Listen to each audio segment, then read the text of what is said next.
Hello.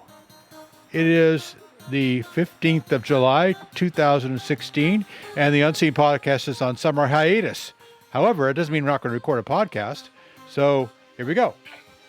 And tonight with me tonight are the Hollywood big shot, Mike Mongo. No, oh, that's me? Yeah, that's you. Say, ladies and gentlemen, Mike Mongo or something like that. Ladies and gentlemen, Mike Mongo. I would like to say, ladies and gentlemen, Nick Nielsen. Okay, and Nick Nielsen. Hello, podcast. And Patrick Festa. Hello. I'm sorry. Hello from the Jersey Shore. And James, are you there? Can you respond? He's signing. I'm here, but I don't know if you can hear me. I can hear you just fine. Yeah. Wow. Although it's a little bit That's laggy, surprising. but yeah, we'll take it. We'll take it. Well, this is actually, we're on hiatus this summer in July, and we're not having an episode, except we are having an episode. So this is going to be pretty free form. And if you're not into that, then probably hit pause now and wait for next 2 weeks from now, which will be far more structured and easy to digest. No, stay tuned. This is going to be really good. This is going to be a good one. Well, I didn't say it wasn't going to be good. I just said it's not going to be. That kind of warning reminds me of one time I saw George Clinton and P-Funk live in concert, and about an hour and a half into the show, George Clinton says, all right, everybody, thanks and good night. Maybe 2 hours into the show. And I would say about at least half the hall left, maybe 2/3 left. And then maybe 20 minutes later, everybody was, the hardcore were cheering. George Clinton comes back up on stage and he goes, now that they're gone. And he played for another 3.5 hours. Oh, yeah, he's a pretty awesome guy. So he just shook all the fake listeners, the kind of wannabe listeners, away, and now you got the real hardcore listeners here in with us. Yeah, I went to a Sun Ra show once that was like that. Oh, wow. He took a really long break. Wow. And a lot of people left. Pardon? How was Sun Ra live? Oh, it was a super band. It was kind of late in his career. Yeah. Late 80s. Yeah. But it had a super band. They were great. And he had all the old veterans plus some new guys. Those guys are okay. So for non-Sun Ra fans, Sun Ra is this black consciousness, science fiction, jazz alternativist that is a impact and influence parallel to John Coltrane. A huge impact, huge influence, and a super freak. Just the most amazing. He was a really talented musician too. Yeah, and he had a great saying that it's not the notes, it's the space between the notes. And he attracted some really brilliant players to his band, some who were with him dedicated for 20, 30 years. Absolutely. There's only one Sun Ra, the Sun Ra Orchestra. And they lived basically in poverty for that whole time, and had no, the records sold a little bit, but a lot of the money that didn't come to them, and they're sort of a commune first in New York, then later in Philadelphia. Yeah. And these were guys who were like world class players, and they were living. They couldn't afford dental care, so I sent them a little money. Just because they were such amazing players. Yeah. Nick, are you familiar with Sun Ra? Nick? No, I don't know either of the two people you're referring to be honest. Sun Ra's really worth looking into. I mean, it's just amazing. George Clinton, I guarantee you have heard him at some point. I mean, I assume it's a jazz performer. No, George is like the Sun Ra's jazz, and Brother George is the funk. Funk. Sorry. If you ask me a question about heavy metal, I'll probably know the answer, but I'm pretty cool. low on the rest. That's cool. Well, now you know what to add to your record George collection. Clinton influenced a lot of heavy metal. He did. George Clinton influenced everybody. George Clinton, yeah. Maggot Brain, absolutely. The maggot brain track has influenced heavy metal for a long time.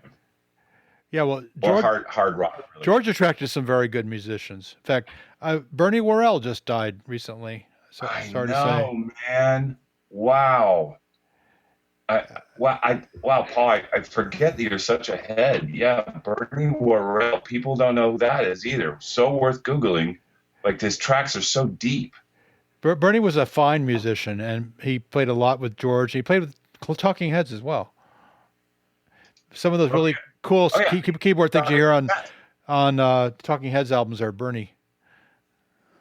Well, not the early ones, but later in his. Yeah.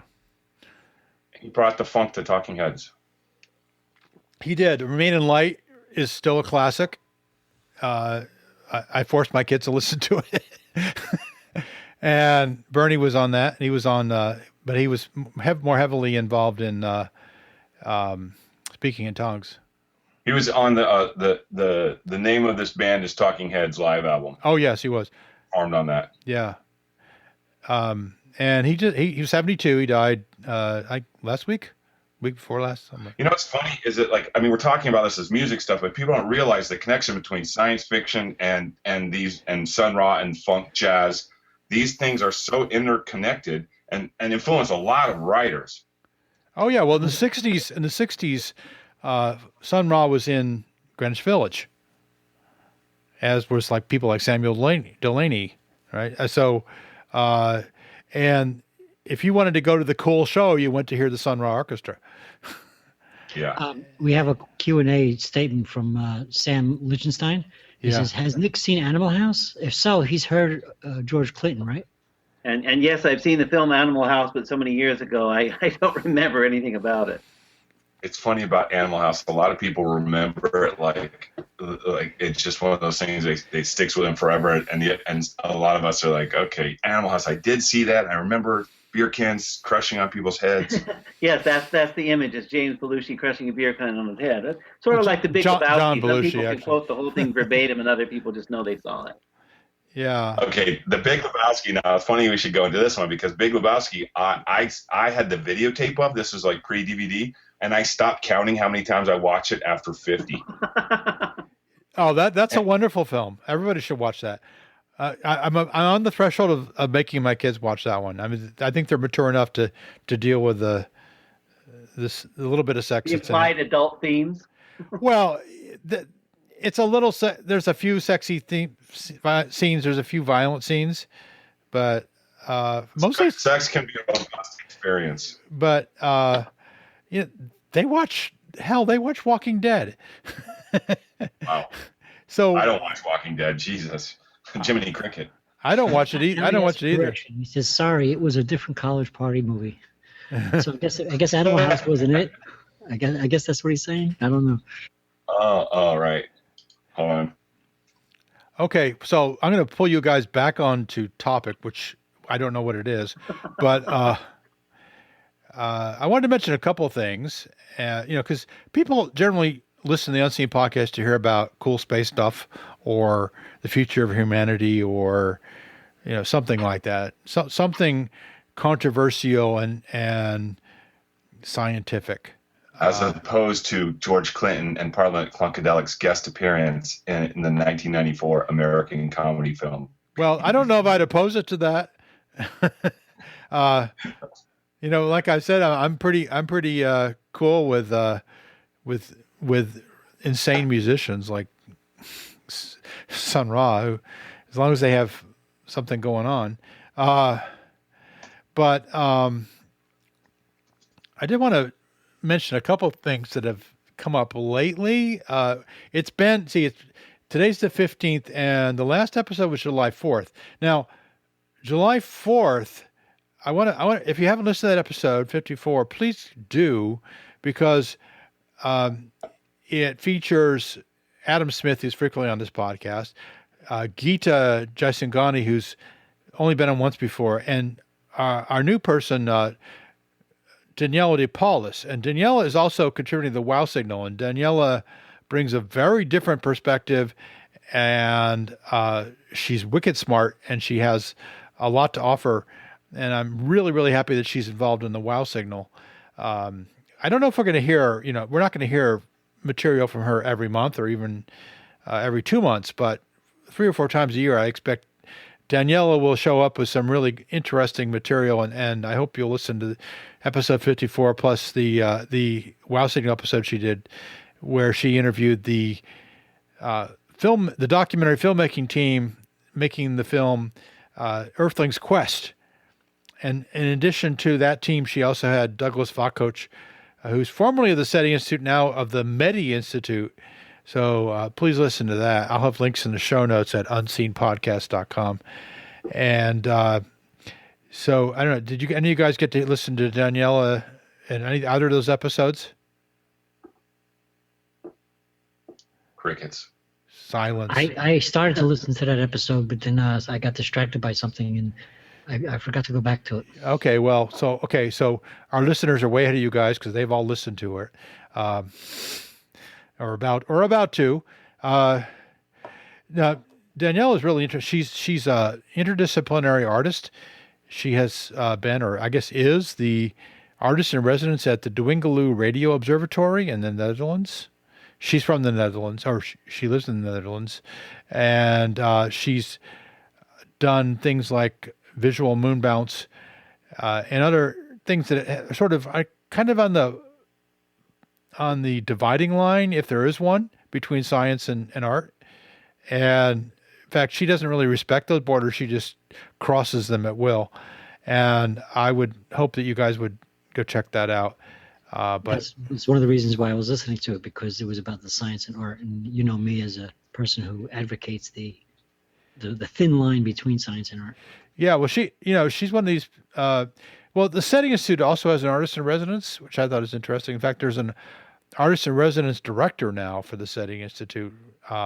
So they are big on it, and so are some of the European institutions. And Daniela has done a number of interesting works, and a lot of them have to do with physics or astronomy.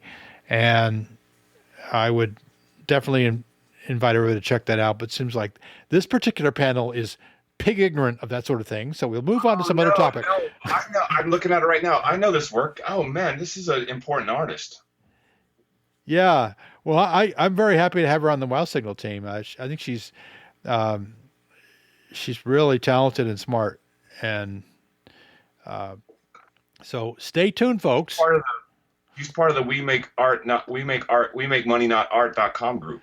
Yeah, she is. Okay, and I think who turned me on to her was Sarah Jane.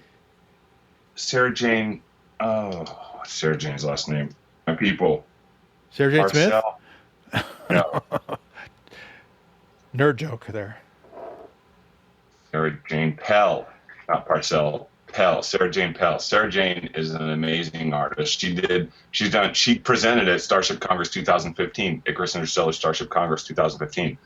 And if you like this stuff by Daniela De Paulis, then you should definitely look up the work of Sarah Jane Pell. Mm-hmm. Yeah. Well, I would just send people to Daniela De Paulis. That's Daniela, D-E Paulis, Paulis.com. There'll be links in the show notes at unseenpodcast.com. Okay, Mike Mongo, this week you became a Hollywood big shot. Tell us about that. Are we on that note already? We're on that note already. Wow. All right. So I've run out of things to talk about. No way. What about Nick Nielsen SETI? What are those one-shot broadcasts? Those bursts? The bursts, yeah. The burst. My SETI burst can't compare to your story of celebrity, Mike. All right. It may not compare. Okay, tell us about Astronaut Instruction Manual. Goes mainstream, and then we'll move on from there. All right, I will tell the story as long as everybody Googles Nick Nielsen SETI SETI burst. Oh, there will be links in the show notes. Those. I mean, they're the kind of things that you listen to over and over again. They're dense. They're wonderful.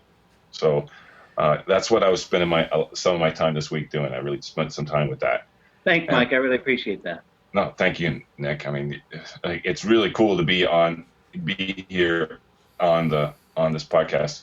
I get to work with Nick all the time, actually, not talking to each other, but his stuff is he's a published author as well, and his stuff is going to last beyond mine. So people don't know that yet, but that's the case. So I'll definitely preface that. And if there's any person who's listening who considers themselves intelligent or willing to think about things that SETI is not the most mainstream topic. Search for extraterrestrial intelligence turns people off just because the other fringe stuff that is affiliated that gets just glommed on with it, like cryptozoology can be that way sometimes, and the tinfoil hat conspiracy stuff that can be that way sometimes, and that's why the actual scientists working at SETI have such a difficult time, because of the people that come into it and try to be part of it that aren't applying themselves in the way that SETI provides an opportunity for it, the development of a science and a new way of understanding ourselves. And yeah, I got a book that got picked up by Hollywood this weekend. They're making it into a television series, but I want you to know I spent a lot of time working on the side, doing a lot of hard work, and some of the hard work I did this week was paying attention to the stuff that Nick Nielsen has been putting out on your podcast, Paul. The Wow Signal, by the way. Yeah, the Wow Signal. WowSignalPodcast.com. Don't miss it. Nick's latest was called The Spoor of Civilizations, which I will not try to explain for you. I'll let Nick do that if he wants to, but it's right there on, you go to WowSignalPodcast.com, and it's all there for your enjoyment. I mean, it really talks about how SETI is a developing science, and we don't have any rules for it right now. And if somebody was interested in pursuing a science field that is going to have long lasting impact, that a lot of times you look at science, the sciences, and everybody says, well, that's we've already got to where we got to. There isn't anything new to explore, which is an unfortunate way of looking at anything, really. If you have a passion, because it's not true. It is. But there are a lot of mature sciences in which you can't do a lot of foundational work. But in SETI, there's still plenty of room for foundational work. Cool. Yeah, I mean, Natalie Cabrol just came out this week with a paper that a lot of people quoted, which is now she's at the SETI Institute, has been there for quite some time, but now she's pretty high up there, and she said it's basically a call to look for new approaches. Not because the old approaches are bad, but because advanced intelligences out there might have a extremely different perspective on things that we wouldn't be able to detect them with the kinds of experiments that we've been running so far. And that's exactly what the points Nick is making. What you just made, it's a formative science. It's a forming science. It's a forming field of study. Yeah. It's like any new field. The beginning is an exciting place to get involved with it. And then if you're new at science and you're beginning and you want to pursue science, even if you're an amateur scientist or don't have a background in it but want to, because SETI is such a new and young and fresh field, you can contact anybody involved with SETI and they will contact you back. They will give you guidance and instructions. And if you're a UFOologist, on the other hand, you may not find a welcoming crowd. You may find you may veer off from dedicated SETI research and study and the development of SETI as a science into another field. But SETI has a developing set of practical guidelines that is parallel and complements other sciences. Yeah, that's what makes it really exciting. And I'm not a SETI guy. Well, I mean, SETI and theoretical physics are not those are two things that are sort of outside. What Dr. Tarter? What is it? Jane Tarter? No, it's Jill Tarter. Jill Tarter. Dr. Jill Tarter. If you sat and talked with her for any length of time, or just listen to her stuff, she's brilliant. And a person who's brilliant is one thing. And then there's the whole people who are a lot smarter than you, who are female. You can be at a table and there'll be a whole bunch of people at the table, and there's Jill Tarter. And some of these people at the table who may or may not be female do not realize that this person is that much smarter than they are. She's that kind of brilliant. Oh, she is. Yeah, she's very eloquent as well. I had the good fortune to see Jill Tarter at the second 100-year Starship get together in 2012, I think it was. Yeah. Yeah, I had dinner with her. That's I was referencing that moment, by the grace of good. Yeah. Oh, so wait a minute. Are you telling me that Jill Tarter is smarter than you are, Mike? Absolutely. Oh, I got to recalibrate my whole universe now. Okay. Here's another thing. At that particular Starship Congress, that's when I first met Richard Obusi, and I know Richard Obusi. I know Harold Sonny White, and I dialogue with Miguel Alcubierre. I know pretty much the 3 top mind for warp field mechanics on the planet, theoretical physicists. Well, Alcubierre has been saying don't go there, hasn't he? I'm not that smart. I write astronaut books for kids.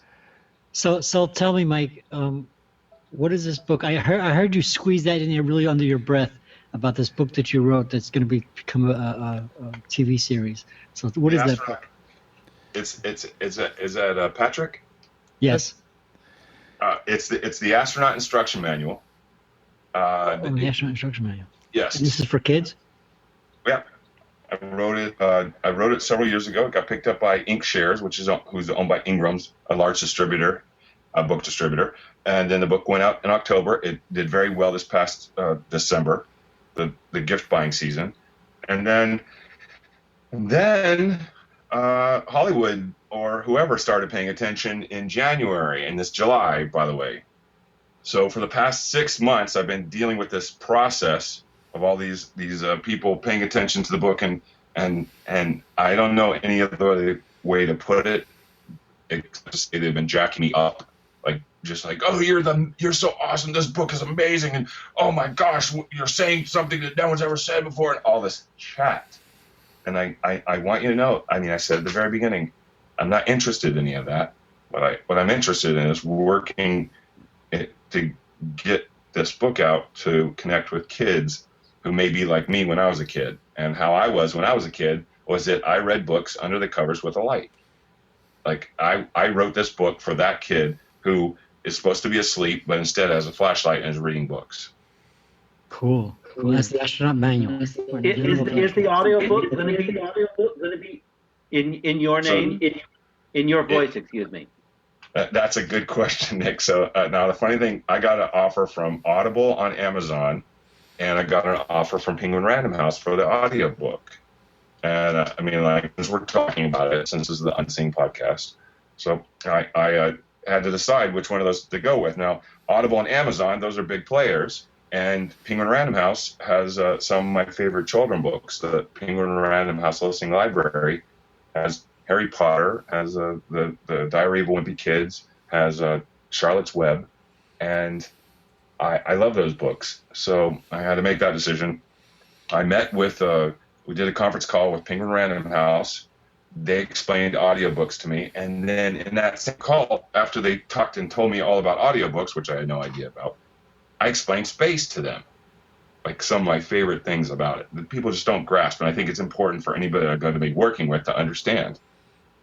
And the next day, they called my publisher and they made a ludicrous offer, contingent upon me doing the vocals for the book. And that sign that's like once they said that, I understood that they got it. And so I'm in New York next week to do the audio at Penguin Random House for the book. And that's the greatest thing, like to be able to read the book to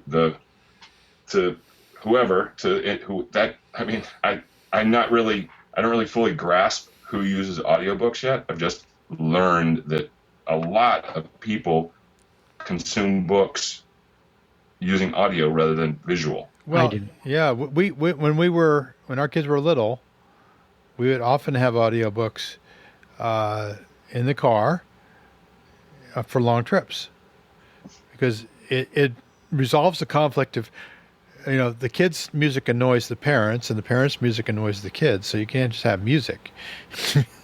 So how could you possibly agree on an audiobook? well, we had a lot of audiobooks that were actually pretty good, that the parents can tune out and the kids can enjoy, or vice versa. Oh hell, I'll sit there and listen to the Spiderwick Chronicles and enjoy it. Yeah, well, I'm an avid listener of audiobooks, and I think it's great that Mike is going to be voicing his own, because you can always tell when an author is reading his own work because he understands the whole thing. well, there are some good audiobooks that were read by actors, but Oh yeah, certainly there are great performances. Like George Guidell, who reads for, I think, recorded books. He does wonderful versions of classics. yeah, and I think one of the ones we did when my kids were younger was A. Milne's books, and the author, the actor did every voice. He did Eeyore and Pooh and Christopher Robin. Oh wow! Yeah. And, I haven't heard the audiobooks of Harry Potter, but I read every single Harry Potter book to my kids, every word. The American and I audiobook- tried to do every voice. So I know it's not easy. Harry Potter, he's excellent. He just pulls off. I mean, he's not perfect, but he does all the voices, men, women, children, and all. Yeah, well, I found switching from Hagrid to Harry to be pretty difficult, but this I had an audience of 2, so it I figured I had nothing to lose, but It's Jim Dale does the American audiobooks for Harry Potter. He's amazing. Cool. If I you've hear seen, that one of the Baldwin brothers does a lot of books. Alec, Reading. maybe. I think it's Alec does a lot of book reading. What were you saying, Nick? I was just going to mention, if you've seen the film The Reader, he says some people read to an audience of 1. Oh no, I haven't seen that. It's a good film, especially if you watch the additional scenes that were cut out that are on the DVD version, that they really add to the depth of the story. The Reader. Cool. The Reader, yes. Cool. We'll put it in the notes. Okay, but anyway, I'd point out the folks that you're working with in Hollywood, Mike. They're the same folks that did The Expanse. Oh, okay. So then, in addition to the audiobook was one whole set of deal, and then while that was going on, then my agent is UTA, United Talent Agent, out of Los Angeles, and this is all just crazy, you guys. This is just I'm used to it in a way because I've been managing it for the last 6 months, but my agent is United Talent Agent out of Los Angeles, Howie Sanders. And they're awesome. This is Bill Nye's agent. Tom Cruise is at this. Tom Cruise's voice double did the commercial for the book trailer for the Astronaut Instruction Manual. Wait a minute, what's a voice double? Yeah, Tom Cruise has a voice double. Why not? He has everything I'm else. just as surprised as you, Paul. I didn't know that actually existed. Yeah, well, I'm not So, surprised by anything Tom Cruise does. I've seen that Scientology movie. So I like a lot of Tom Cruise movies. Did you see Oblivion? I love that movie. no. I What? thought, What a great popcorn flick. I mean, it's smarter than Starship Troopers. It's one of those many people, time fluctuations. It is good. yeah, you do have to watch it pretty carefully or multiple times to get all of it. Yeah. And so anyway, he has a voice double, and apparently for films that he's finished and moved on from, and they need somebody, they need to fix something, so the voice double does the fixes. And that's the person who did the vocals, the audio for my book trailer for the Astronaut Instruction Manual. So this is my agent. This is the people that United Talent Agent and they have an offer, and my publisher calls me and says, this offer's in, I'm not going to tell you who it is. And that's exactly how they start. Like, I'm not going to tell you who it is. Cool. Don't tell me anything until there's an actual thing. Because because you guys know, I've got all kinds of other stuff to do. I go to classrooms and I work with students all the time. Even through the summer, I'm at summer camps and stuff like that. That stuff, I get to go to classrooms or summer camps and give kids permission to imagine themselves living, working, and playing in space. There is no better job anywhere. They ask the best questions. When I point out to the students that of the 12 people, all the 12 people who have been on the moon have been male and white. They go crazy. And not just the girls, like everybody, because it's just not right. We got to have everybody. Like 12 human beings have been on the moon, and all of them have been white, and all of them have been male. That makes no sense. Well, it does make sense if you understand the era when it happened. If it were happening now, it would be different.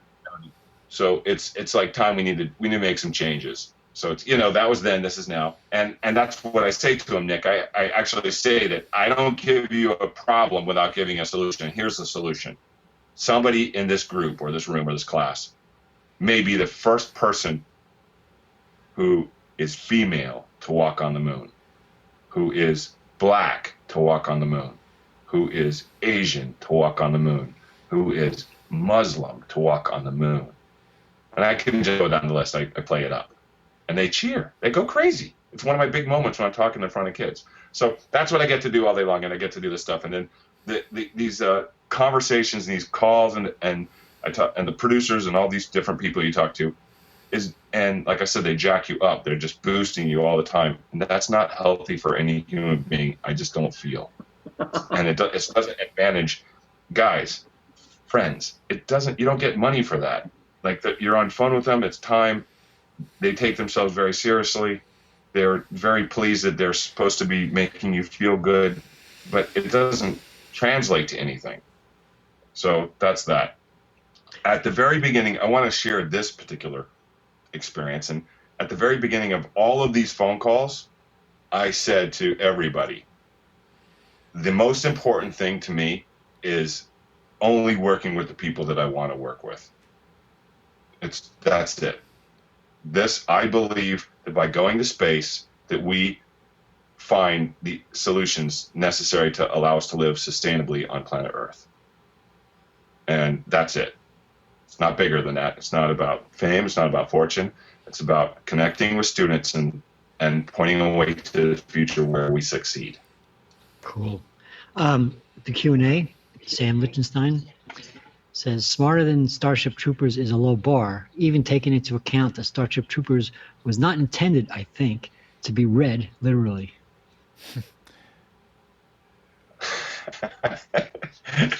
That wasn't a bad book. I love Star Trek. I love that book. Talking about the book. But it was a commentary on fascism. Do you remember? Yeah. I don't. I saw the movie, but I don't. No, the movie. Forget the movie. In fact, I recently listened to Starship Troopers again the whole way through as an audiobook, and there was it's a typical Highland juvenile work, but there was a considerable response to it because of many people felt there were fascistic overtones to it. I wouldn't characterize it that way, but certainly it was celebratory of the military and the role of the military in society. It has a lot of Heinlein's libertarian themes liberally larded throughout it, and there were several science fiction novels. Joe Haldeman's The Forever War was partly written as a response to it, and there was another called so-and-so, The Galactic Hero, that was another send-up of the military. So, I love that book. Oh, Build the Galactic Hero. Build the Galactic Hero. Oh, gosh. Can we put that in the notes, please? Sure. Send me the link. And we'll Scalzi's Old Man's War, which is pretty much an I think that was Haldeman's was called The Forever War, wasn't it? Well, hey, Haldeman's John Scalzi's book was called "The Old Man's War," which is I don't know that. that's kind of an interesting take on the whole Heinlein thing. Might want to check that out. Yeah, well, Heinlein was a force to reckon with, and his books still resonate both in terms of their influence and the people who reacted against them. I don't think I read a Heinlein book after I was 21, but maybe I should go back sometime. But It's pretty funny if you go back to Starship Trooper was the thing that sticks with me was the notion that to become a citizen, you had to serve. You had to have skin in the game.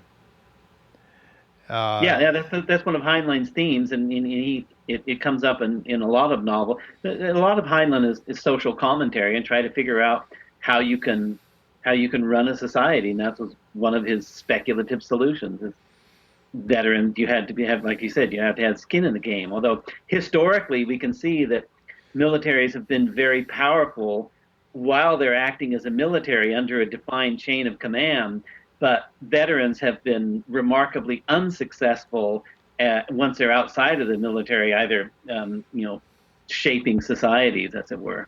Mm. Yeah, well, I mean, since Bush Sr., I don't think there's been a veteran elected president, but and he was only a one-term president. So yeah, there's been. And Bob Dole lost handily. So, but more than just the symbolic offices like presidents who are tightly constrained by their circumstances, you just look at the military throughout society, and it's another version of the two worlds of C.P. Snow, which C.P. Snow made the famous distinction between the arts and humanities on one side and the sciences on the other. But there's also a profound disconnect in our society between the services and people who have been in them and veterans on the one hand, and the large majority of people who have never had any connection to the military whatsoever. And there's been a lot of social commentary on how long a society can endure when there is that kind of disconnect between the people who are willing to defend their societies with their blood if necessary, and those who often don't even get that sometimes that's necessary. Well, that may have, I mean, that's probably changed over the last two generations, right? I mean, Eisenhower was elected largely on his war service, and then he was probably the last, and Kennedy played it up a lot. Right? Yeah. His PT boat service was a campaign issue. I guess. There was this one day of heroism, and that wasn't his main thrust as a president, but it certainly was used to get votes. Yeah. It's symbolic, but I think the Heinlein's larger point in the idea of veterans having to be a veteran in order to serve and is a society shaped. Well, it's Spartan society, in the Spartan society, the whole society was shaped by its relation to the warrior class, and that's basically Sparta projected into the future, and that's even if people now think that they need to serve in order to have that on their resume, as it were. We don't have a quasi-Spartan society, nor do we seem to be converging on it. Well, I mean, I'm someone who's never served in the military, so I'm not qualified to speak on this, but I've worked with a lot of people who have, and I by and large, they're very good quality people. I served. When did you serve, Mike? In 1999. And I was in the Army, and I had a battle buddy die right next to me. It was not a cool situation, and I was one of the guys that I'm if you guys didn't know yet, I'm one of those guys that doesn't let things go if somebody's right and wrong, and so the Army and I agreed to disagree because I just wouldn't let it go. So that's what happened. 99. Where was that? I did my basic at Port in Columbia, Georgia, and then whatever it's called. And then I went to do my AIT where I was stationed at Fort Gordon in Georgia. And the guy that got killed was killed at Fort Benning. Oh. Okay. So let's So, I mean, like, just like a lot of people, like there's people who are adamant veterans. There's people that have served and you wouldn't even know about it. And some people are great people who happen to be veterans, and some people are great veterans who happen to be people. There are times and places for these kind of things, like the stuff that you mentioned, Kennedy. At the time, what was going on in American civilization and history and or whatever, we wanted somebody who was strong plus the Russians, just a whole strong military thing. Well, Kennedy had to overcome the fact that he was Irish and Catholic, which a lot of people didn't like. So, right. By being a war hero, he sort of graduated from that. In and out of favor.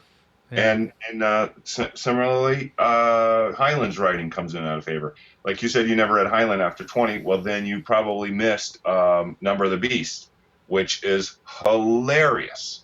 It's ludicrous and so fun to read. Yeah, I think probably after the late 70s, I didn't read much Heinlein.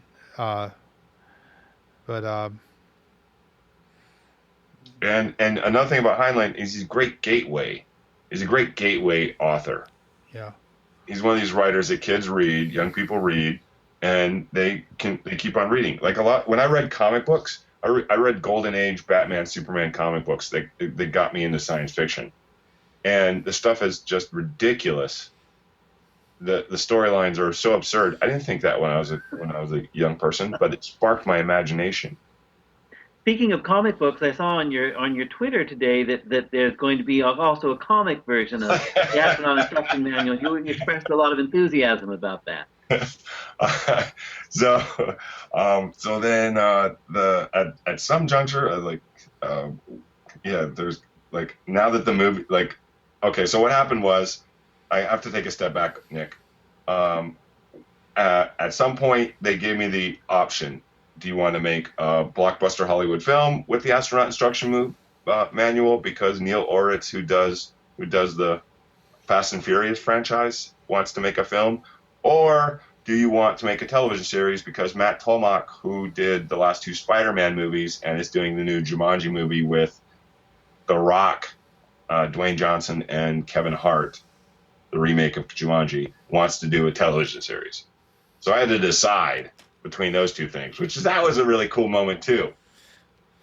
And so I decided a television series. I think it has a longer lasting impact. And another thing is, I have a really good agent. I have a really good lawyer. So I'm not just based on a concept created by Mike Mongo. I get to be co-producer for the Astronaut Instruction Manual TV show.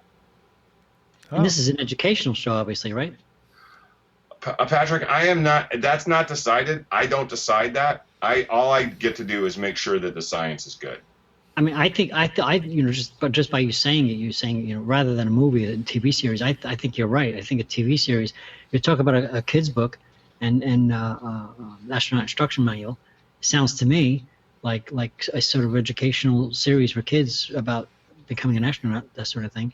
Would be a good thing. A movie, like you said, is short-lived, and it's like either it's a hit or it's not, and Right. They were referencing Ender's Game. I don't know, there was a connection or something, and that was not like Orson Scott Card is who he is. God bless him. Whatever. And I love the Ender's Game series. His politics leave me sick, and the Ender's Game movie. A lot of the students I work with love that film. But I don't know its long-term impact. Whereas with television, particularly today, because you can watch it anytime, you don't have to schedule your schedule around it, your life around it. You can just turn it on with, watch it on your screen or your device. That you have a longer-lasting impact and influence. And And I think of shows like Bill Nye's, like Bill Nye the Science Guy, or for me, Mr. Wizard. That was a big show for me growing up. And those kind of shows, I love those kind of shows. Have you seen Captain Disillusion? No, I never heard of that one. No. Is a new guy, and this guy is just, Captain Disillusion on YouTube. He's a YouTube, I don't know that he's a star. I don't know. He's got a lot of views, but his stuff is great. The science in it is awesome. And he has special guest stars and remember Beaker's World? Yeah. He had Beaker on. I'll definitely be looking this up after this podcast is over. Yeah, definitely look at Captain Disillusions. There's some great kids science stuff on YouTube, of course, as we all know. So, all right, so I decided television series, and we proceed in that direction, and then finally, by the grace of agent and lawyer combined, that deal came through last week. And then this past week, Wednesday. And so Wednesday was a good day. That was a good day. Fellas, my friends, did I mention that Wednesday was an awesome day? Tell us about Wednesday again. Okay, so I didn't even get a call. I have to like Google alerts and everything, and it triggers that the Hollywood Reporter is announcing that Legendary is the studio producing the Astronaut Instruction Manual. Legendary, who did Pacific Rim. Yeah, that's a good one. I like that. The Dark Knight series, Man of Steel. Yes. That's my favorite movie company. Superman versus Batman. Well, that one I haven't seen yet. And Jurassic World. I mean, like these are movies that I cannot help but see. These are that's my company, and they're my studio now. Wow. They're doing the remake of Lost in Space for Netflix. Oh, that'll bring back memories. I didn't know there was a Lost in Space remake going on. And I love Lost in Space. That does not compute at all, by the way. Danger. Danger, Will Robinson. Yes, Danger, Will Robinson. Right. Will Robinson was the man. I mean, like, oh, God, I love that. I mean, like, the Dr. Smith. Oh, yeah. That guy. So anyhow, here's a Hollywood story. So I was talking with the guitarist from the B-52s the other day, and he was telling me that the original Dr. Smith, they were trying to have a love interest with Penny and the second captain on Lost in Space. I don't know how he knew. He was telling me how he knew the story, but the audience was so much more interested in the dynamic happening between Dr. Smith and Will Robinson, because Will Robinson was such a naive, good guy with robot, which was stand-up citizen, yeah. And then there was this and he always gave the best. Dr. Smith, he just thought of as not that smart, but not necessarily evil. Well, Dr. Smith was a Russian espionage agent. No. Yeah. Oh my God, I forgot. Yeah, and he was there to damage the ship. Wow. Will Robinson is this genius boy. Wow. Well, they ruined it in the movie. Remember the movie? Yeah, I actually like the movie better than the TV series. The TV series, they made Dr. Smith this flamboyant. Well, he was a figure of fun in the TV series. He do damage to the ship, and now all of a sudden he's this tiptoe through the tulips guy. You remember all the stuff that he used to call you the robot, you bubbling bubblehead thing. Yeah, the bubblehead. Right. He made all that stuff up. And they just at first they thought at first they just he would do this during takes, and then they just let him do it, and then he got to write his own stuff because people loved it, which I thought was really cool. But anyway, so back on target. Gets made into a TV show. Legendary is a studio. Matt Tolmach is the producer. I'm the co-producer, And now, with all that taken care of and all that's, and everything is done. That's all done, which is great. So that all news came out, and now the next thing I get to work on is the next thing that the publisher is working on, and the agent is the comic book for the astronaut instruction manual, which I get to write.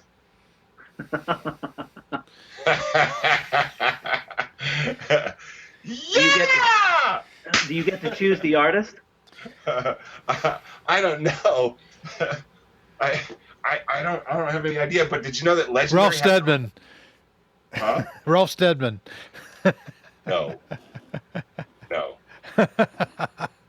Did you know that Legendary has their own comic book company? No. Wow. Well, they do, and they put out some cool stuff. And so, like some of the artists that I love. I don't know if you guys did you know there's a new Johnny Quest comic book? No. No, Johnny Quest, my favorite cartoon when I was a little kid. Me too. Do you remember the episode with the invisible monster? Very well. It's been a long time. I don't remember almost any episode, but I used to love that show. There was an invisible monster who was killing people, and they figured out to create an electric field, and it showed the monster. When it showed that monster, I was so scared. They lured it by light bulb. They strung up light bulbs in the row. Electricity. Remember that plot? That music was so suspenseful. Oh my! That's one of the reasons why I loved it. The music was like. Dun dun. I love that. The whole. That's a great soundtrack. Well, anyway. Evan Shaner, Doc Shaner for DC, has a brand new Johnny Quest comic book, and it brings together a whole bunch of characters. It brings together, I'm looking at it right now, Space Ghost and the Herculoids. Oh my God, Space Ghost and the Herculoids! Oh goodness, who I love dearly. I forgot all about them. Told you just mentioned them. Like these are some of my favorite characters, and Gleek, and so anyway, he's an artist that I really would love. He's somebody I would love to work with. I also love the. Did you ever see? You ever read the comic book Love and Rockets? Please. No, I only know that there was a band called Love and Rockets. Okay, like the bands and the band. There's a connection between the band and the comic book, but there is a amazing comic that the Hernandez. Let me see. Love and Rockets. Quick Google, and Hernandez brothers. Yeah, the Hernandez brothers. This comic is just amazing, and they've been producing it for since the 80s, and these three brothers have been making this comic book since then. And it's about like a town in Mexico or something, and there's robots and spaceships, and oh my gosh, it's so good. So like Doc Shaner is an artist I would love to work with. The Hernandez brothers is an artist I would love to work with. But that's the great thing about making a comic book is that I get to participate in that process. I mean, it's not just about participation. I get to participate in the TV show too. But this is really like my heart and soul. Whatever I want goes. Huh. That's sweet. Okay, but Mike, in the TV show, you must cast Will Wheaton somewhere. You must. As long as he's not selling beer. No, even if he's selling beer, you could be selling beer. Well, did you ever see when Will Wheaton was on stage with the entire cast of the Next Generation, Star Trek Next Generation, and no. Oh wow, that's a great. Like they have these get-togethers where they bring all the full cast back and they talk about it, and he has a moment where he explains why he left the show, and he really feels bad about it. He felt embarrassed. And they just like forget the whole audience is there for a minute and support their friend.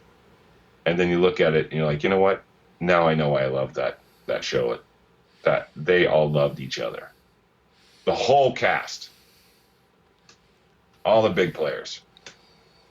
So you should watch that Will Wheaton. talks about leaving the show for the first time to the amassed crew of Star Trek: The Next Generation. I have not seen that, but we'll try to look that up. So anyway, that was. What else do we want to talk about? This is the summer hiatus non-episode, so. Well, just before throw something out there. Just before we leave the Mike Mongo subject, I got to ask you one last question, Mike. Sure. What is up with those upside down glasses? Well, okay. So Patrick, I'll tell you. Here's the thing.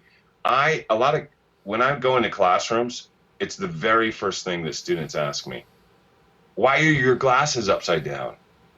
And the second they ask me that, I have them. I have the room. Wow. I see that you physically turn the what do you call it? So that they go on around your ears and everything. They're bifocals. They're.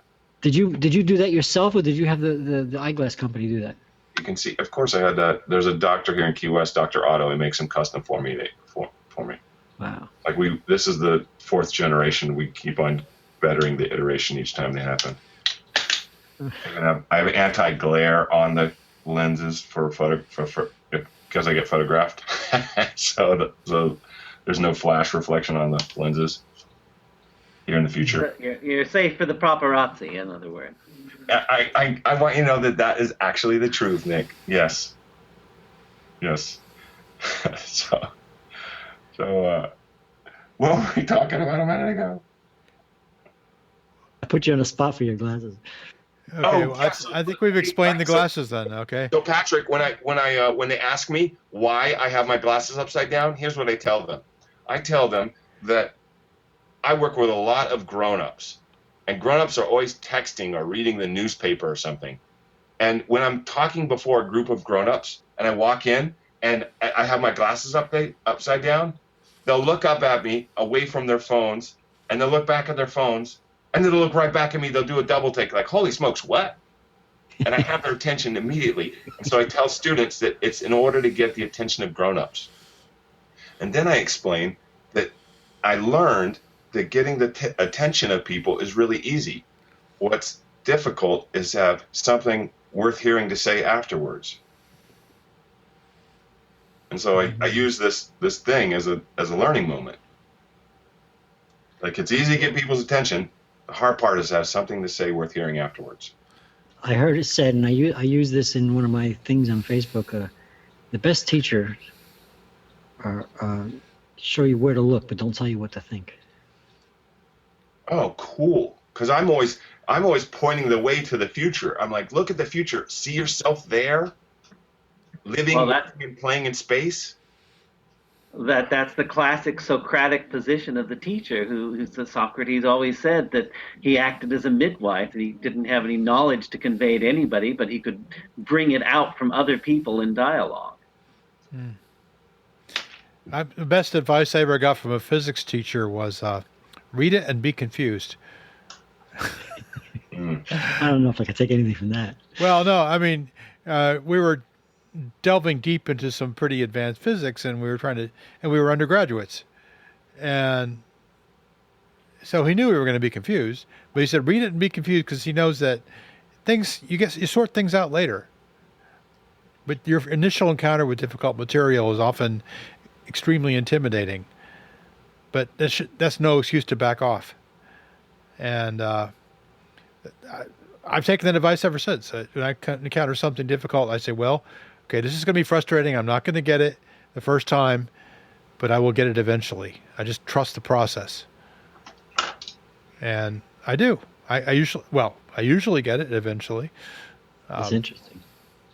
And, that when I encounter something that's extremely complex, even if it's not particularly deep, there's an awful lot of references, there's an awful lot of data. I say, I think my brain is going to make sense of this eventually. I just have to keep hammering away at it. And it does work. It does work. And this works for all ages, by the way. You got to just keep banging away at it. Something I'm trying to teach my son. When you get frustrated, That's a good thing. Frustration means that you've had your first meeting with this difficult material, and now you're ready to move on to the next level. And eventually you'll go from frustration to mastery. And if you're in the zone of proximal, what it's called, ZPD, zone of proximal development in Vygotskian developmental psychology. I have no idea what you're talking about, Nick. In Vygotsky was a developmental psychologist, and he developed a concept called the zone of proximal development, where you can master some things yourself, and then beyond that, there's a zone that you can master if you have somebody helping you along, and then beyond that is another zone where even if you have help, you can't get it. So if something's in your zone of proximal development, that is where a teacher helps you get past the humps and guides you to understanding. I'm sure Mike, with his experience as a teacher, probably knows all about the developmental cognition. Yeah, well, I mean, not everybody's going to reach the same level, right? I mean, but that's right. Some things are outside the zone of proximal development, and obviously it changes over time. Young children are not going to be able to grasp general relativity. Sure, and but at some point, you're going to get to a point where you think you're ready for something, and then, bam, it runs you over, and you're not ready for it. And then you get up, you dust yourself off, and you realize, okay, I'm going to take this on again. And if you feel that way, that means you probably can. And I remember when I first took general relativity, I was in my early 20s. And I had to work really hard every night working through the math. But at some point, it just hit me, wow, this 19th century math is really beautiful. It's really gorgeous, abstract structures that, and I can understand why Einstein was attracted to it. And at that was the epiphany. And then, while it never got easy, it also never again got impossible.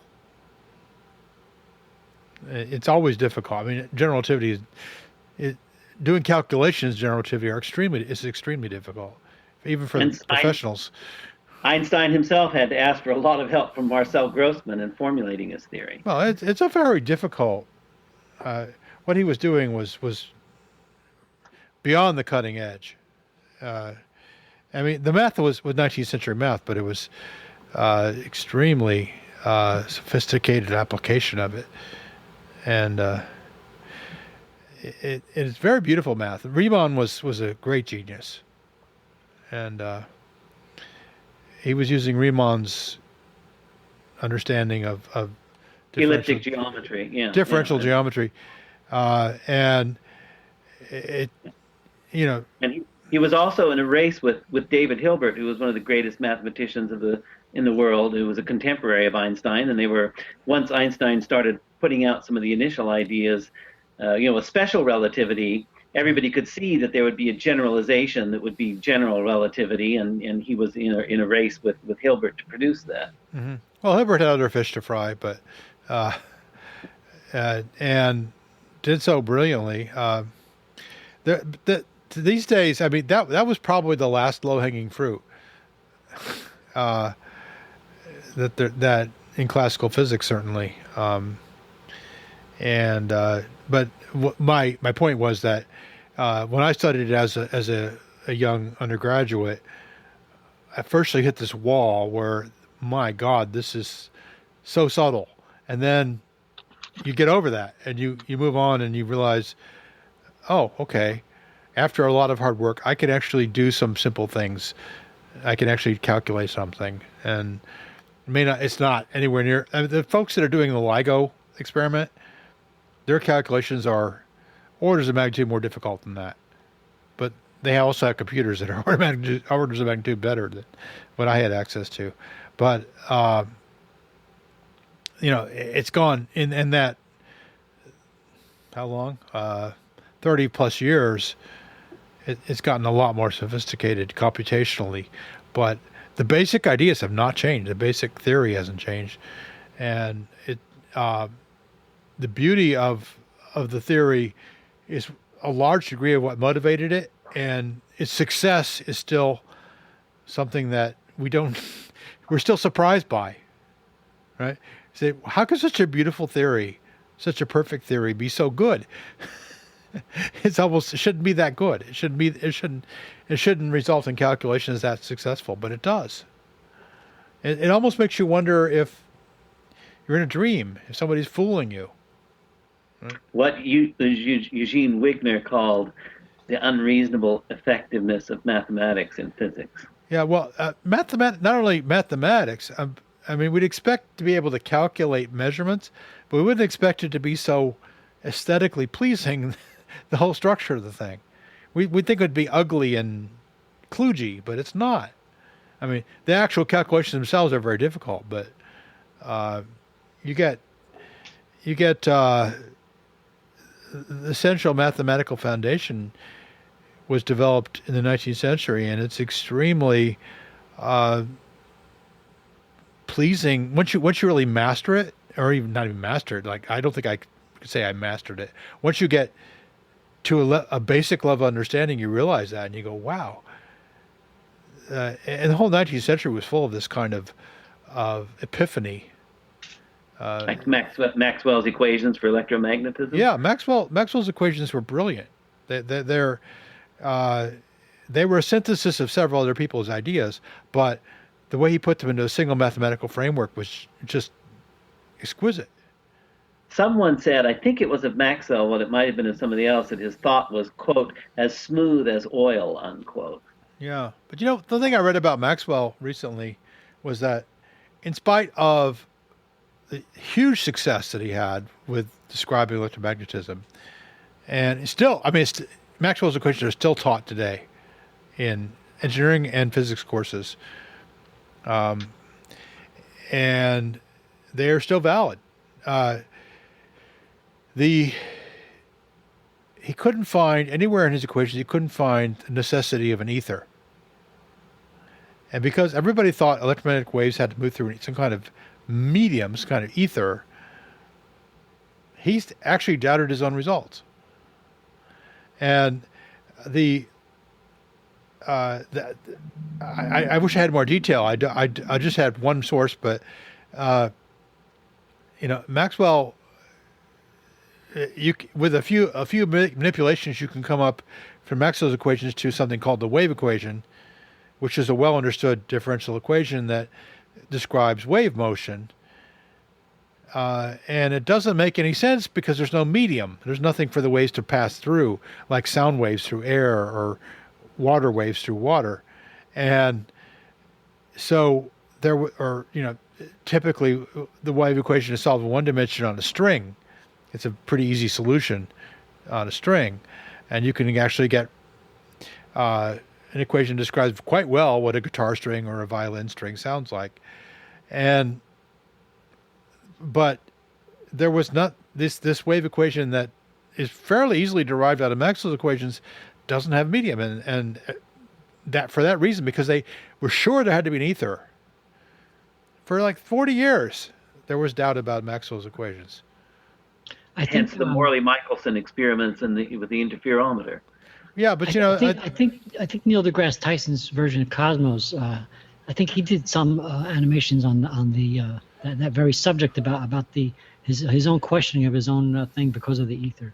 Well, some of the smartest people in the world thought there had to be an ether, and they were sure there was an ether. And now we know there's no ether, although there's a Higgs field, but that's kind of a little more subtle. However, I mean, there's two things that pop in my head. There's two. Dark matter is one, and quantum vacuum is another. Well, those aren't ether. I mean, that's it. I know the difference, but there's enough of a significant parallel, especially considering the limit of our grasp at the time that the theory of ether was in place, to give credit to the idea that there's something parallel that. Well, I mean, I'm not saying that they. I mean, I wouldn't if I was a 19th century physicist, I would Yes. probably think there was an ether too. Right. Like that's the whole deal. What isn't is possible just because of what is of the day. And if you read Lorentz's groundbreaking papers, which were an inspiration for Einstein, in fact, Einstein basically redid Lorentz's work with a different set of assumptions.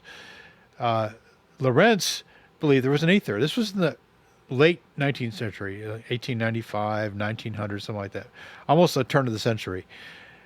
Lorentz did some brilliant work where he showed how something called the Lorentz transformations led to Maxwell's electromagnetism. And a lot of people, by the way, it's really a shame that Buck Field isn't here because he is the biggest Maxwell head.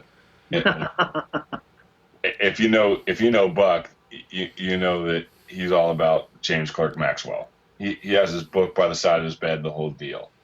And another thing to point out is that most people don't realize the pretty direct path from Maxwell to Einstein. Well, actually, it went through Lorentz, and Lorentz believed in the ether, and Lorentz explained his results in terms of the ether, although it was kind of hand waving. But he believed that the ether had to be somehow involved in that, and Lorentz's campaign was to save the ether from Michelson-Morley experiment, and Lorentz, but the genius of Lorentz was that he showed that if you do these transformations, you still get electromagnetism. And then Einstein said, no, wait a minute. Einstein really came in with the essential brilliant idea that says I can get the Lorentz transformations without any ether at all. I just have to make a completely different and very much more radically simple set of assumptions. And that worked, and that's what brought in everybody. The whole physics community got in behind that because it was far more simple and far more easy to calculate, and it brought in all of Maxwell's equations. But the ether turned out to be a very fruitful mistake because the instrument that Morley Michelson used for their experiments, the interferometer they built, people are still using interferometers today. The LIGO is a huge interferometer. Every weather forecast you see today is based upon measurements from an interferometer. I can tell you that. I work at that every day. So the attempt to look for an ether scientifically turned out to be a very fruitful thing. Even though they didn't find an ether, they found a lot of other things, and we're still using interferometers. And the Michelson interferometer is brilliant idea. Brilliant idea. Remind me what an interferometer is. Okay, here's the basic idea. You take light that's coming in, or it could be any kind of electromagnetic wave, any kind of wave coming in to an aperture, right? And you split it in two pieces. Now that's a little bit tricky, but they've worked out how to do that, right? And basically it's what they call a half-silvered mirror. Some of the light passes through, some of the light bounces off, right? So some of the light goes in one path, and some of the light goes another path. And then you bring them back together, and by the laws of wave mechanics, if the path lengths are different, they should interfere with each other, and you control the path lengths very precisely. And by the way, there's still a lot of these around today. They're in regular use. They make great spectrometers, especially in the infrared. And so you look at this interference pattern, and if there's a different, and Michelson and Morley controlled the path lengths very carefully so they'd be the same. So when the two waves come together, they shouldn't. They should constructively interfere. You could also set them so they could destructively interfere. And now the wavelength of light is very, very small. It's less than a micron, less than a millionth of a meter. So you have to be very careful. But you can measure this interference. And what Michelson and Morley said, well, look, during one time a year, if we're passing to the ether in a certain direction, it should be one way, and then if we're 6 months later, it should be a different direction because we're passing through it a different way. And they didn't see a difference. There's no seasonal variation, which exactly what you'd expect if there's an ether, because this ether is like this ocean of stuff that we're passing through, and the Earth's moving one way that now, and 6 months later it's moving the opposite direction. And they didn't see that. And we can easily, tweak the path length slightly on our interferometer and see the interference pattern change. You take a thumb screw and you very slightly move it, and the interference pattern changes drastically. And so with a lot of very hard work by them, because this is not an easy thing to do, especially not in 1895. Well, they were damn good at building. They were. It is pretty equipment. Fascinating to read the story of the first interferometer and how they had to dampen the impact of horse hooves It was coming from floating on outside. Mercury or something like that. Yeah, I mean, they were extremely good at what they did. It amazes me how smart and how brilliant these people were. I mean, like, I don't know if there's anybody alive today that's as brilliant as these people were. Not that they knew as much then, but it's that they actually came up with it. Oh yeah, well, I mean, I'm always looking at the work of the 19th century astronomers and thinking, my gosh, how do they do such detailed work with such simple instruments? Today everyone's born with a computer in their mouth, right?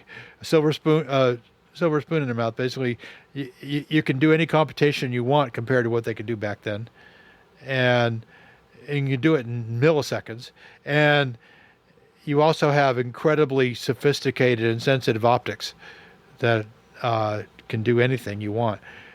Back then, everything had to be handmade and very, very carefully calibrated. It was just really, really hard work. They were really good at it. And you can push that further back, and you can show how ancient Greek scientists were able to show, measuring the shadow of a stick at noon at two different geographically separated locations, that the world was round. Yeah. And I think that one of the problems of science communication today is that science has become so complicated, using all our thousands of years worth of stored up knowledge and mathematics and body of theory and observation, that a lot of people just can't see the connection to ordinary experience. It was much more obvious in early science, 2,000 years ago, when the Greeks were working on these kind of things. There was a very obvious connection between ordinary experience and scientific experiment, and that connection has been completely lost simply by the success of science going far beyond the obvious. Right. Well, and there's an awful lot of Greek knowledge that was lost. We know about that. We know about a little bit of what Archimedes did. We know a lot about what Euclid did, which was extremely sophisticated. We probably know 1% of what they really accomplished. Well, the average person is taking for granted what science has given them. I mean, just to hop in your car and drive away is reaping the benefits of ancient science. And people just have no idea what science is even about, but they're sitting there driving that car, and they don't realize that this is a product of scientific knowledge over the last couple thousand years. What science has given us, not them. What science has given us, and you know what? It's funny you should mention that, Patrick, because I'm in my car, and I just boggle over all the different things that work together, the things that happen simultaneously, consistently, for all this time that I'm driving, that makes a car work. We take that so for granted. And here's another, okay. If you can't eat it, what good is it, right? What does it do for mankind? They don't realize it, and they're saying this, and they're talking to somebody on their cell phone. And they're getting GPS signals that telling them where to drive, right? Which Yeah, they have no idea that there's 32 satellites up there with incredibly sophisticated technology. And timed out the according landings to were faked and never happened, and those stuff. So I was teaching in Cuba last month, and I brought a smartphone. There's no internet there, not really. But I have Google Translate, an app that you can download language packs, and so it works offline. But what I didn't know is that this is so amazing. You can using your camera, you can, and Google Translate, you put your phone, you aim it at any piece of text in like a sign or a book or anything, and it translates it on the spot at the thing you're looking at in the same. Oh wow! It's not science; it's magic. it's like this arcane device. It's like Star Trek Universal Translators in the beginning. And I'm looking at this thing and I'm thinking, wow. Well, you know what? Theoretically, you could type in text in English and then it could translate it and then pass it by Bluetooth to somebody else's phone and then read it back to them in their own language. Like it's definitely of that capacity. It's the what's the worm they put it? Babelfish. The Babelfish, yes. Yeah, the Babelfish. Okay, let's talk about Douglas Adams for the next 2 hours. Yeah.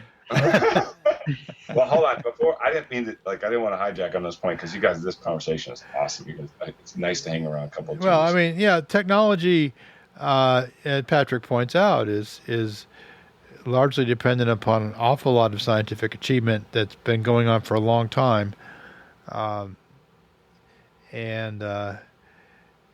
in addition, there's an awful lot of lost scientific achievement that we don't even know about. That's one of the things that James wanted to talk about this week. I don't think we're going to get to it, but there was. Well, it was what you were just saying a second ago about the work that we don't even know what they accomplished. Well, there's this whole there's this business about the Antikythera mechanism, which has been recovered from a shipwreck, which is a very sophisticated piece of machinery. None of it is beyond the capabilities that of the Greeks, but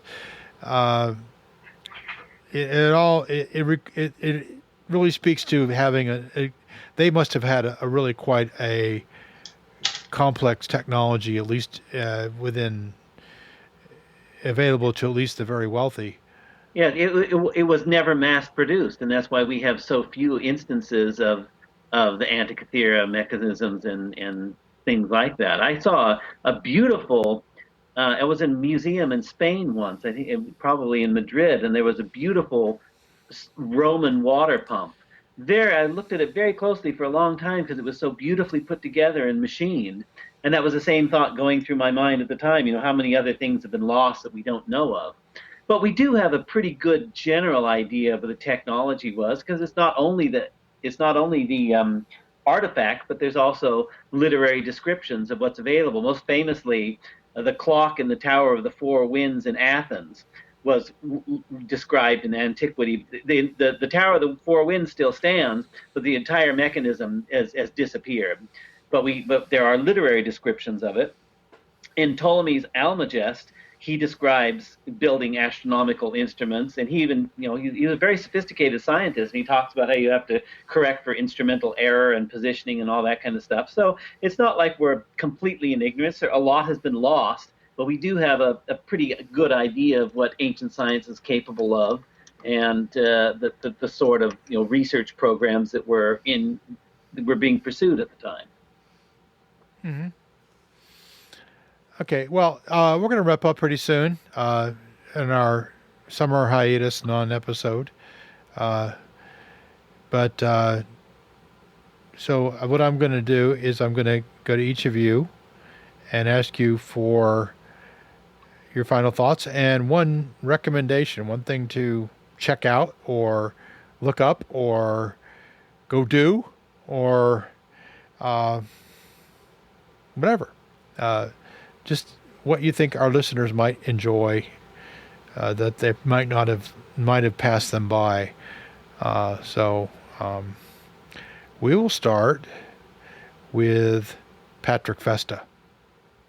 Oh, start with me first. Well, for a non-hiatus July thing, this has got to be one of the most interesting podcasts I've been on yet. Very interesting conversation. For my recommendation, I'm going to go with one of our other panelists who's not here tonight, David R. Grigg. He mentioned that he was a writer, and I was surprised. I didn't know. So I started to look up his book, and I ended up buying it. I had read 4 out of the 10 short stories in the beginning. And I got to tell you, they're really excellent. The 4 stories I read was, of course, The Riddling, Enchantment. The book that he stole was a very interesting story. The Miracle Cure, and I got the bookmark set for The Golden City next. I haven't read that yet, but very interesting stories. A couple of them are fantasy kind of things. The Riddling, of course, was more science fiction, but very, very excellent work. David R. Grigg. It's a very thin book, a lot of short stories. The Riddling. Yeah. Okay. I have that on my Kindle. So yeah, David R. Grigg, The Riddling. Okay, Nick Nielsen. For my final thought, I'd like to mention a news item the past week or two that I thought that we would have time to discuss in the show, but we didn't. Was the European Southern Observatory's ALMA radio telescope in the Atacama in Chile. They've gotten a picture of a protoplanetary disk that shows, you can clearly see what is called the frost line or the snow line or the ice line, the differentiation in the between the inner solar system where water is kept into vapor by the heat of the sun, and then beyond that where ice crystals form. So it's believed that the gas giants form in the outer solar system because of this frost line. Outside the frost line, inside the frost line, you get small, rocky, and hopefully wet planets if you want life. And so there were many stories about this over the past week I've seen, and I think it'd be fun at some time on the Unseen podcast to devote an episode to our changing conceptions of planetary systems and habitable zones because of all that we've learned in planetary science and solar planetary system development. Oh, one of the interesting things I forgot to mention about the ice line that they found is more than 40 astronomical units out from the star, whereas it was thought before that the ice line was much closer in. Obviously, in our solar system, it would be between Mars and Jupiter, because Jupiter is a gas giant and Mars is a small rocky planet. And it's believed now that the frost line may move in and out based on the development of the planetary system. Right, and there were some theoretical results as well from Jacob Hock-Misra that got published this week or last week.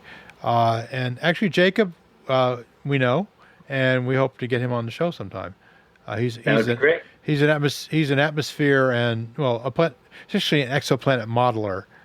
He's focusing on atmosphere, so a young astrobiologist, and so yeah, I do hope to get him on. If I can't get him on the Unseen, I'll get him on the Wow Signal. And now we turn to our glorious leader, Mike Mongo. Dear leader. Dear leader, sorry. You guys are fun to hang out with. So there is a video I saw today of that the BBC made called "Yes, I Can," and it is about people with disabilities and how they overcome them, and I'm trying to find the name of the thing while we're talking. I'm googling as fast as I can. Aren't we all? So there's this amazing video of this just brilliant video of all these people who have all these different various degrees of ability and disability, and the things that they accomplish and they can do, and they show it throughout this video, and it was one of the best things I've ever seen. It was like if it was a movie, I would watch it. I mean, it was that good as a commercial, and if you could, I will put it in the links. I will send it. That was. It had to do with the Olympics, where people don't have legs or don't have arms and that kind of thing.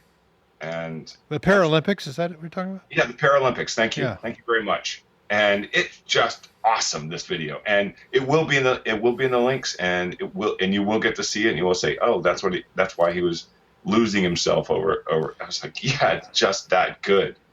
Yeah, well, all three of you, send me all the links you want, and I'll put them in the show notes.